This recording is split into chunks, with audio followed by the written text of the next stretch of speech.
Wow! మేము every year జరిగే కార్తీక మాసంలో భక్తి టీవీ ఛానల్లో వచ్చే కోటి దీపోత్సవం ప్రోగ్రామ్‌కి ఈరోజు వచ్చేసామండి. అయితే అసలు ఎంత బాగా డెకరేషన్ చేశారంటే హిమాలయ పర్వతాల నుంచి శివుడు వచ్చాడా అన్నట్టు అనిపించింది.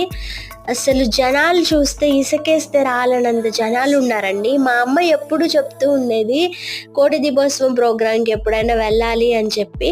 అలా నేను హైదరాబాద్‌లోనే ఉంటున్నాను కదా, ఎన్టీఆర్ స్టేడియంలో వెళ్ళొచ్చు కదా అని చెప్పి అనుకుంటూ ఉన్నాను.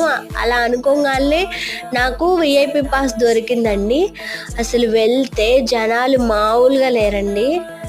అయితే ఆ రోజు చేశారు, అమ్మవారి పూజ చేశారనమాట. చాలా బాగుందండి. అండ్ ఉడిపి కృష్ణుడికి పూజ చేసి చక్కగా వెన్నతో అలంకారం చేసి చాలా అభిషేకాలు అన్నీ చేసి బాగా పూజ చేశారండి. Like and subscribe my channel. Thank you.